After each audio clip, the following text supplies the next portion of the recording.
Hi everyone, कैसे आप सभी। Welcome to my channel. I am doctor Shwetab. लीला जबरा प्लेलिस्ट में आज हम अगला ट्यूटोरियल करेंगे। क्वेश्चन आपके स्क्रीन पे है। ये क्वेश्चन एयू एग्जाम के प्रीवियस ईयर क्वेश्चन से है। वैसे ऐसा क्वेश्चन जो है इंडियन यूनिवर्सिटीज़ में कई बार पूछा गया है, पूछा जाता है। तो क्वेश्चन पहले मैं पढ़ देता हूँ, फिर इस क्वेश्चन को करने के मेथड्स बताऊंगा। तो क्वेश्चन ये है, if W1 and W2 are two subspaces of three dimensional vector space V such that dimension of W1 is equal to 1, dimension of W2 is equal to 2 and W1 is not subset of W2। देखिए condition है। then you have to show that V is the direct sum of W1 and W2। तो ये question आपको करना है। Question जिन results पे based है, ये देखिए मैंने राइट साइड में स्क्रीन पे लिखा हुआ है। सबसे पहले जो बेसिक चीज क्या है कि वेक्टर स्पेस V अपने सब स्पेसेस W1 W2 का डायरेक्ट सम है। इसका क्या मतलब है? आपको ये शो करना है कि V is a direct sum of W1 W2। then you have to show two things। V is the linear sum of W1 plus W2 and intersection of W1 W2 is 0। तो V is linear sum of W1 and W2। इसको show करने के लिए हम क्या कर सकते हैं कि V equal to W1 plus W2 हो जाए। एक तरीका तो ये है, क्योंकि हमें ये पता है कि W1 प्लस W2 जो है, ये जो पर्टिकुलर सब स्पेस है, किसका सब स्पेस है? ये है इस सब space of vector space V। ये तो हमें पता है अच्छे तरीके से, ठीक। क्योंकि हम जानते हैं कि W1 V का सब स्पेस है, W2 V का सब स्पेस है, तो W1 प्लस W2 V का सब स्पेस होता है। अगर हम ये शो करना चाहते हैं V equal to W1 plus W2, हम इतना शो कर दें क्या कि dimension of V equal to dimension of W1 plus W2। अगर हम ये शो कर पाए तो हमारा V equal to W1 plus W2 वाला टास्क हो जाएगा। और साथ ही साथ अगर हमें डायरेक्ट सम दिखाना है V को W1 W2 का, तो हमें W1 इंटरसेक्शन W2 जो है ये 0 भी दिखाना पड़ेगा, ठीक। और ये देखिए दूसरा रिजल्ट जो है, जो dimension of sum of subspace का फॉर्मूला है कि dimension of W1 plus W2 is equal to dimension of W1 plus dimension of W2 minus dimension of W1 intersection W2। इसका भी इस्तेमाल हम करेंगे आगे चल के।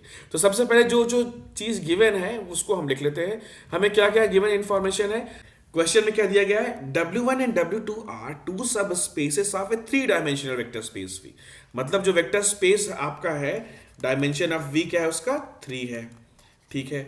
और इसके सब स्पेसेस जो W1 W2 है, उनका डायमेंशन में दे दिया गया है कि dimension of W1 is 1 and dimension of W2 is 2। इसे भी लिख देते हैं, dimension of W1 is equal to 1 and dimension of W2 is equal to 2। साथ ही साथ एक और इंफॉर्मेशन आपके साथ क्या है कि W1 is not a subset of W2। अगर ऐसा है तो हमें क्या शो करना है? We have to show that V is the direct sum of W1 and W2। हम ये जानते हैं प्रीवियस नॉलेज के बेस पे कि W1 इंटरसेक्शन W2 ये सब स्पेस होता है। और ये सब स्पेस किसका है? ये W1 का भी सब स्पेस है, और W1 intersection W2 is also सब स्पेस ऑफ W2, राइट। सब space of W1 and also intersection of W1 W2 is also सब स्पेस ऑफ W2। अगर हमें ये शो करना है कि V is the direct sum of W1 and W2, तो dimension of W1 intersection W2 0 होना चाहिए। In fact W1 intersection W2 single 0 होना चाहिए। देखते हैं यहाँ से क्या होता है। मतलब हम डायमेंशन की बात कर सकते हैं। तो अगर W1 intersection W2 is a सब स्पेस ऑफ W1, तो यहाँ से हम क्या लिख सकते हैं? यहाँ से this implies dimension of W1 intersection W2 must be less than or equal to dimension of W1। Correct, सही है। यहां से क्या मिलेगा हमें कि dimension of W1 intersection W2 is less than equal to dimension of W2। ये क्यों हम लिख पा रहे हैं? हम ये इसलिए लिख पा रहे हैं क्योंकि हमें ये रिजल्ट पता है कि अगर W जो है, मान लीजिए सब स्पेस है वेक्टर स्पेस V का, मतलब डायमेंशन ऑफ सब space can not exceed the dimension of its vector space. ज्यादा ज्यादा ये वेक्टर स्पेस के डायमेंशन के बराबर हो सकता है। अपने प्रीवियस लेक्चर्स में मैंने इसे प्रूव भी किया हुआ है। तो यहाँ पे W1 इंटरसेक्शन W2 क्या है? सब स्पेस है W1 का, तो इसका मतलब डायमेंशन इसका जो है इंटरसेक्शन का, वो W1 के डायमेंशन भी छोटा होगा। और dimension of intersection is less than equal to dimension W2 also. अब यहाँ से हमें क्या कंक्लूजन निकाल सकते हैं? डायमेंशन ऑफ W1 भी हमारे पास है, डायमेंशन ऑफ W2 भी हमारे पास है, तो हम लिख सकते हैं दिस इंप्लाइज, क्या लिखेंगे हम? Dimension of W1 intersection W2 is less than equal to dimension of W1, which is what? 1. Very good. This implies dimension of W1 intersection W2 is less than equal to dimension of W2, which is what? Two. अब बताइए, dimension of W1 intersection W2 is less than equal to 1 and also it is less than equal to 2। तो यहां से क्या conclusion निकलता है कि this must be less than equal to minimum of dimension of W1 या dimension of W2। तो इन दोनों से ये कंक्लूजन निकलता है कि डायमेंशन ऑफ W1 जो है intersection W2 is less than equal to 1। Basically यहां पे क्या लिखना होता है आपको, डायमेंशन ऑफ W1 और W2 का जो डायमेंशन है उसका जो मिनिमम होगा वही यहां पे आएगा। रिजल्ट भी आप यहां से डायरेक्टली देख सकते हैं। इससे ये कंक्लूजन ऑटोमेटिकली निकल जाता है, क्योंकि dimension of W1 intersection W2 less than equal to W1 less than equal W2 मतलब less than equal to minimum of these two dimensions. ठीक है, तो यहां पे क्या दिखा हमने कि लेस देन इक्वल टू 1 इसका डायमेंशन, यहां पे इंटरसेक्शन का dimension less than equal to है। तो इन दोनों से क्या कंक्लूजन निकलता है कि इसका मतलब हुआ कि इंटरसेक्शन का डायमेंशन जो है वो लेस देन इक्वल टू 1 है। बहुत बढ़िया है। अब यहां से हमें क्या मिलता है, यहां से हमें पॉसिबल डायमेंशन मिल सकता है इंटरसेक्शन का। तो यहां से हमें ये मिलता है कि possible dimension of W1 intersection W2। अब आपने बोला लेस देन इक्वल टू 1 है ये, तो इसका मतलब हुआ dimension of W1 intersection W2 है या तो 0 है या तो 1 है। अब देखते हैं इसकी पॉसिबिलिटी, 0 हो गया 1 हो गया, ऐसा तो नहीं कि कंट्रडिक्शन कुछ मिल रहा है हमें। चलिए पहले हम ये मांगे चलते हैं, केस 1 कर लेते हैं। Let dimension of W1 intersection W2 is equal to 1। अगर ऐसा है तो हमें क्या मिलता है, देखिए हमें ये मिलता है कि हमें ये पता है कि जो 1 है ये W1 का भी डायमेंशन है। तो यहां से हम लिख सकते हैं if it is equal to 1 then it is equal to dimension of W1 also. अब बताइए क्या मिलेगा हमें, अब हमें ये मिलेगा कि dimension of W1 intersection W2 equal to dimension of W1, और साथ ही साथ हमें ये भी पता है कि W1 इंटरसेक्शन W2 जो है ये W1 में कंटेन है। अगर ऐसा है तो इसका मतलब ये हुआ कि यहां से आपको ये मिल रहा है कि W1 intersection W2 is equal to W1।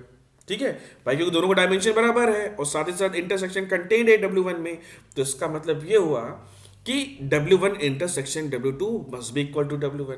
और ये कब होगा, बेसिक सेट थ्योरी क्या कहती है कि W1 intersection W2 is equal to W1। This is possible if and only what you can say W1 must be contained into what W2। अगर W1 पूरी तरीके से W2 में कंटेन्ड है तभी तो उसका इंटरसेक्शन जो आएगा W1 W2 का क्या आएगा, W1 आएगा। बट क्वेश्चन में आपको क्या दिया गया है, हमें यह दिया गया है कि W1 is not a subset of W2, it is given.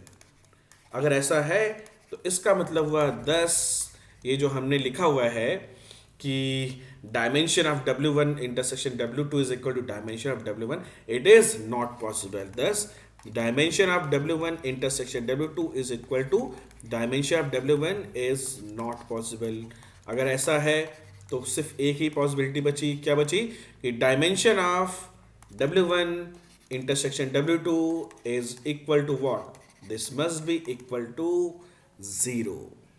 अगर ऐसा है तो इसका मतलब ये हुआ कि W1 intersection W2 is singleton 0, जैसा कि हम चाहते थे। अगर ऐसा हो गया W1 intersection W2 is singleton 0, तो एक कंडीशन तो हमारी पूरी हो ही गई यहां से कि V is the direct sum of W1 and W2। तो आपको W1 इंटरसेक्शन W2 जो है वो 0 दिखाना पड़ेगा। साथ ही साथ आप ये भी बता दीजिए कि V is the sum of W1 plus W2, मतलब V is equal to W plus W2। It means what, W1 plus W2 जो है nothing but it is a V। कैसे आप ये शो कर सकते हैं, आप ये शो करने के लिए if you want to show that कि V is equal to W1 plus W2, हम पहले भी ये भी बता चुके हैं। क्या करिए आप ये दिखा दीजिए कि dimension of V is equal to dimension of W1 plus W2, that is enough. क्योंकि W1 प्लस W2 जो है वो is a subspace of V है। तो इसका मतलब ये हुआ कि बस इतने से हमारा काम चल जाएगा कि दोनों का डायमेंशन सेम कर दें। तो अब हमारा जो रिजल्ट 2 जो मैंने ऊपर मेंशन किया हुआ है कि dimension of sum of subspace का फॉर्मूला लग जाएगा, क्योंकि हमें पता है कि dimension of W1 plus W2 क्या होता है, this is equal to dimension of W1 plus dimension of W2 minus dimension of W1 intersection W2। अब हमने ये शो कर दिया ऑलरेडी कि डायमेंशन ऑफ इंटरसेक्शन इज 0, तो इसका मतलब ये हुआ this is equal to dimension of W1 which is what 1, dimension of W2 which is what 2 and this is 0। ठीक है, तो finally dimension of W1 plus W2 क्या आ गया, 3 आ गया। और आपने जो वेक्टर स्पेस V लिया था उसका भी डायमेंशन क्या था, 3 था। तो इसको आप लिख सकते हैं यहाँ पे, that is dimension of W1 plus W2 is equal to 3. That is what you have just shown. You have shown that dimension of W1 plus W2 is equal to dimension of vector space V, which is 3, and W1 plus W2 is a subspace of V. अगर ऐसा है, hence we can conclude that hence V is equal to W1 plus W2. तो finally what we have shown, finally हमने ये show कर दिया, finally we showed that, हमने ये यहाँ पे शो किया कि V is equal to W1 plus W2 and additionally W1 intersection W2 is 0। अगर आपने ये शो कर दिया तो इसका मतलब क्या हुआ, वेक्टर स्पेस जो दिया गया था वो अपने सब स्पेसेस का क्या है, डायरेक्ट सम है। ठीक है, thus V is direct sum of W1 plus W2। तो क्वेश्चन इंटरेस्टिंग क्वेश्चन है। ऐसे क्वेश्चन अक्सर आपके यूनिवर्सिटीज एग्जाम्स में आते हैं, इसलिए आपको प्रैक्टिस करना चाहिए। बहुत कुछ सीखने को भी देखिए मिला, स्टार्टिंग से देखिए कुछ ना कुछ मिल ही रहा है कि आप देखिए हर जगह पॉइंट्स हैं, यहाँ से हमें क्या पॉइंट मिला। ठीक है, तो हमने स्टार्टिंग इसकी ऐसे की कि हमने पॉसिबल डायमेंशन ऑफ इंटरसेक्शन लगाया, और यहाँ पे जो लिखा हुआ है कि W1 is not contained into W2, इसका भी सेंस है। ठीक है, इसका सेंस देखिए, आपको लास्ट में दिखा कि इसका हमने क्या बेनिफिट निकाला, इसी के बेनिफिट से हम इंटरसेक्शन का डायमेंशन जो है प्रिडिक्ट कर पाए। ओके, तो ये था इस क्वेश्चन का सोल्यूशन। अगर आपको कोई डिफिकल्टी है, किसी तरह की कोई कंफ्यूजन है, तो आप कमेंट सेक्शन में पूछिएगा, मैं यहाँ पे सारे कमेंट्स का रिप्लाई करता हूँ। अब ये क्वेश्चन जो आपके स्क्रीन पे है, इस क्वेश्चन को आप ट्राई कीजिएगा। क्वेश्चन क्या कहता है, let V be a vector space of dimension 100, मतलब इंफॉर्मेशन लिख देता हूँ, डायमेंशन ऑफ V इज 100। इसके दो सब स्पेसेस दिए गए हैं W1 एंड W2, जिनका डायमेंशन है 60 एंड 63। मतलब dimension of W1 is equal to 60 and dimension of W2 is equal to 63। Then the question is, you have to find out the maximum and minimum dimension of intersection of W1 and W2. To find maximum and minimum dimension of W1 intersection W2. तो इस question को आप solve कीजिएगा। थोड़ा सा मैं आपको hint देता हूँ कैसे आप प्रोसीड करेंगे। फिर से जैसे हमने ऊपर अभी आपको डिस्कस किया हुआ था कि आपको मिनिमम या मैक्सिमम डायमेंशन देखना है, तो सबसे पहले आप क्या देखिए, इंटरसेक्शन के बारे में आपको क्या इन्फॉर्मेशन है। एक तो इन्फॉर्मेशन ये है कि dimension of W1 intersection W2 is less than equal to dimension of W1, right, और dimension of W1 intersection W2 is less than equal to dimension of W2। तो यहां से जो आपको कंक्लूजन मिलेगा, वहां से आपको मिल जाएगा क्या, maximum dimension of W1 intersection W2। अब बात आती है कि मिनिमम का कंक्लूजन कहां से मिलेगा। तो मिनिमम के लिए आपको ये फार्मूला देखना पड़ेगा। कौन सा फार्मूला, जो डायमेंशन ऑफ सम का फार्मूला है, dimension of W1 plus W2 is equal to dimension of W1 plus dimension of W2 minus dimension of W1 intersection W2। क्योंकि यहां से आप क्या कंक्लूजन निकाल सकते हैं कि dimension of W1 intersection W2 is equal to dimension of W1 plus dimension of W2 minus dimension of W1 plus W2। ये इंफॉर्मेशन है यहां से आपके पास। अब यहां से आपको जो मिलेगा, यहां से आप निकाल सकते हैं क्या, मिनिमम डायमेंशन ऑफ इंटरसेक्शन। कैसे निकालना है ये आपको सोचना होगा। इंफॉर्मेशन क्या क्या गिवन है, डायमेंशन ऑफ W1 भी दिया गया है, डायमेंशन ऑफ W2 भी दिया गया है। ठीक, तो अगर आप चाहते हैं मिनिमम डायमेंशन निकालना इंटरसेक्शन का, तो बस ये सोचिए कि यहाँ पे आपको मैक्सिमम वैल्यू इस नंबर की रखनी, मतलब ये जो डायमेंशन है ना, इसकी मैक्सिमम वैल्यू रखनी होगी। मतलब मैक्सिमम ये dimension of W1 plus W2 कितना जा सकता है ना, क्योंकि आप चाहते हैं मिनिमम वैल्यू निकालना इंटरसेक्शन डायमेंशन की। तो भाई डायमेंशन W1 W2 तो ठीक है, ये तो फिक्स है। इसके बारे में सोचिए कि अगर आप dimension of W1 plus W2 जो लिखा हुआ है, इसकी मैक्सिमम वैल्यू लिखेंगे यहाँ पर, तो मैक्सिमम वैल्यू आप सब्ट्रैक्ट कर रहे हैं। अगर यहाँ पे मैक्सिमम वैल्यू सब्ट्रैक्ट कर रहे हैं तो आपको मिनिमम वैल्यू मिलेगी किसकी, इंटरसेक्शन की। तो बस आपको इतना सोचना है कि dimension of W1 plus W2 एक मैक्सिमम वैल्यू यहाँ से क्या रखे, जिससे कि हमें minimum value of dimension of intersection मिल जाए, और यहाँ से आप क्या कंक्लूजन निकाल पा रहे हैं कि maximum of dimension of intersection क्या होगा। तो आप मुझे इसका रिप्लाई कमेंट सेक्शन में भी दे सकते हैं, और या तो आप मेरे टेलीग्राम चैनल पे भी मुझसे आप कन्वर्सेशन कर सकते हैं, वहाँ पे आप अपना सोल्यूशन पोस्ट कर सकते हैं। टेलीग्राम पे आप मुझे पर्सनल भी मैसेज कर सकते हैं, मैं आपके आंसर्स को चेक कर सकता हूँ।